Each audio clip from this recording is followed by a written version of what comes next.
বন্ধুরা আজকের চ্যালেঞ্জটি জিততে পারলে শেফালি পেয়ে যাবে একটি গাড়ি। রাজু প্রথমেই শেফালিকে মাটির মধ্যে বসিয়ে দিল। এই দেখো শেফালি, এই গোলটা তোমাকে খুঁজে বের করতে হবে। যদি খুঁজে বের করতে পারো তাহলে পেয়ে যাবে এই সাদা গাড়িটি। শেফালি খোঁজা শুরু করলো, যেভাবে হোক আমাকে খুঁজে বের করতেই হবে। শেফালি এর মধ্যে থেকে একটি বেলুন ফাটাও। শেফালি একটি বেলুন ফাটালো। শেফালি এখান থেকে যে কোনো একটি অর্ড বেছে নাও। শেফালি এই অর্ডটি বেছে নিল।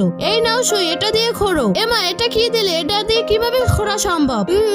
শেফালি আবার খোঁড়া শুরু করলো। বন্ধুরা তোমরা একটু সাপোর্ট করো প্লিজ। শেফালি খুঁড়তে খুঁড়তে আরেকটি কাপড় সহ কার্ড পেলো। কার্ডে লেখা শেফালির চোখ বেঁধে দিতে হবে এই কাপড়টা দিয়ে। রাজু কিছু দেখতে পারছি না। শেফালি আবার খোঁজা শুরু করলো। শেফালির 2 ঘন্টা শেষ, চোখ খুলে দিল। ওহ, মুক্তি পেলাম এতক্ষণে। শেফালি আরেকটি বেলুন ফাটালো আর পেয়ে গেছে। এইটার নিচে পড়ার আগে তোমাকে বেলুন ফুলিয়ে পাঠাতে হবে। শেফালি প্রথমে মুখ দিয়ে চেষ্টা করলো কিন্তু পারলো না। এরপর পাম্প মেশিন দিয়ে ফুলালো এবং একটা মেশিন পেলো, সেটা দিয়ে খুঁজতে লাগলো। শেফালি ক্লান্ত হয়ে গেল খুঁজতে খুঁজতে, তাও পেলো না। শেফালি এটা তোমাকে বের করতে হবে না, কেটে ফেলো। শেফালি বের করে ফেললো এবং একটি চালান পেলো, সেটা দিয়ে খুঁজতে লাগলো। বন্ধুরা শেফালি কি এবার গোল্ড পাবে সেটা দেখার আগে ভিডিওতে লাইক দিয়ে চ্যানেলটিকে সাবস্ক্রাইব করে দাও। আল্লাহর নামটি কমেন্ট করো।